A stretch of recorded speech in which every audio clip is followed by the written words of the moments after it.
Student, তোমরা যারা ক্যালকাটা ইউনিভার্সিটির আন্ডারে সেমিস্টার 4 এর ছাত্রছাত্রী আছো এবং তোমাদের রাষ্ট্রবিজ্ঞান সাবজেক্টে অনার্স আছে, তোমাদের জন্য আজকের ক্লাসটা খুবই গুরুত্বপূর্ণ। আজকের ক্লাসে তোমাদের সিসি 8 পেপারের লাস্ট মিনিট সাজেশন নিয়ে আলোচনা করব। অর্থাৎ তোমাদের শেষ মুহূর্তে কোন প্রশ্নগুলো একটু ভালো করে দেখে যাওয়া দরকার সেই নিয়েই আজকের আলোচনা। তবে তোমাদের আমি যেটা বলবো, সবার আগে তোমরা ছোট প্রশ্ন দেখো, অর্থাৎ 1 নম্বরের প্রশ্ন উত্তরগুলো দেখে নাও।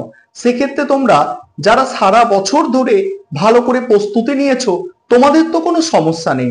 তবে তোমরা যারা কোনো কারণে বা কোনো কারণবশত প্রস্তুতি তেমন ভাবে নেওয়া হয়নি, তোমাদের জন্য বলবো ছোট প্রশ্ন তোমরা 2022 সাল এবং 2021 সালের প্রশ্নপত্রের এসএকিউর সমাধানগুলো অতি অবশ্যই করে যাবে। এখান থেকে তোমরা ছোট প্রশ্ন অর্থাৎ 1 নম্বরের প্রশ্ন তো কিছু কমন পেয়েই যাবে। এবারে আসি বড় প্রশ্ন।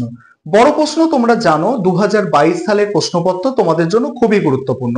তবে 2022 সালের প্রশ্নপত্র ছাড়া কোন প্রশ্নগুলো তোমরা পরীক্ষার জন্য একটু ভালো করে দেখে যাবে, এই শেষ মুহূর্তে একটু ভালো করে তোমরা বুঝে নাও। প্রথমে তোমাদের বলবো আমি 15 নম্বরের প্রশ্নের সাজেশন, অর্থাৎ 15 নম্বরের জন্য কোন প্রশ্নগুলো তোমরা এই শেষ মুহূর্তে দেখে যাবে।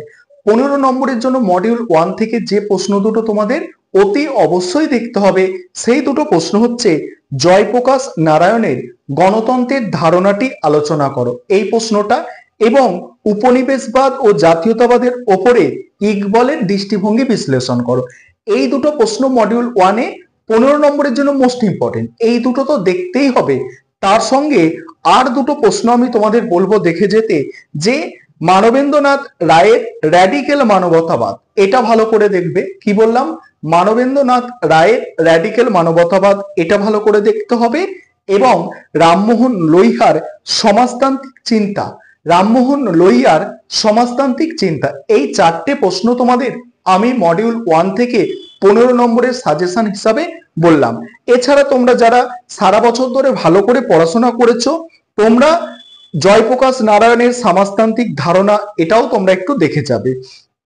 এবারে হচ্ছে মডিউল 2। মডিউল 2 থেকে 15 নম্বরের দুটো মোস্ট ইম্পর্টেন্ট প্রশ্ন, যেগুলো 2022 সালে এসে গিয়েছে। প্রথম প্রশ্ন হচ্ছে সুভাষচন্দ্র বোসের ফ্যাসিবাদী ধারণাটি ব্যাখ্যা করো।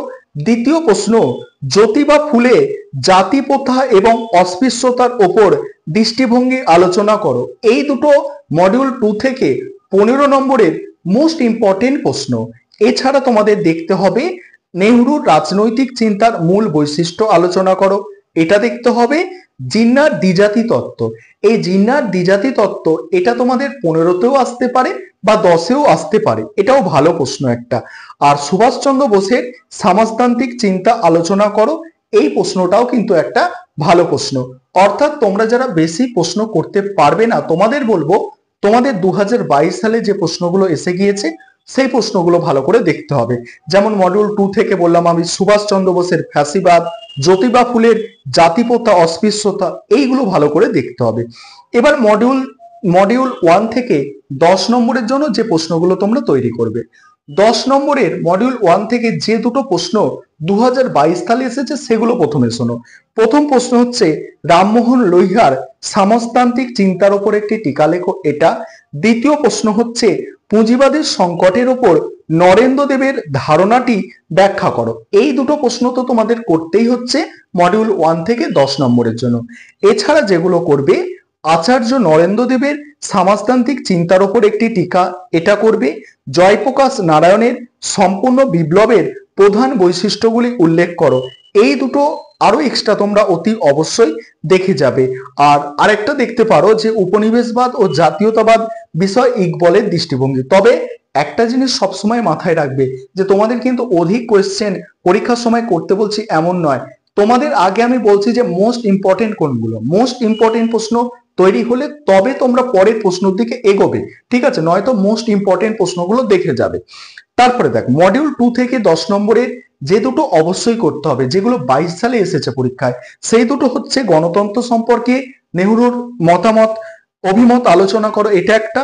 আরেকটা হচ্ছে জিন্নার দ্বিজাতি তত্ত্ব, এটা একটা। এই দুটো তো 10 নম্বরের দেখতেই হচ্ছে। এছাড়া তোমরা যেটা দেখতে পারো যে সুভাষচন্দ্র বোসের ফ্যাসিবাদী ধারণা আর সুভাষচন্দ্র বোসের সমাজতান্ত্রিক চিন্তা, এই দুটো এক্সট্রা তোমরা মডিউল 2 থেকে দেখতে পারো। এই ছিল সাজেশন। পরীক্ষা দিয়ে অবশ্যই তোমরা জানাবে যে কত শতাংশ তোমরা এবারে কমন পেলে।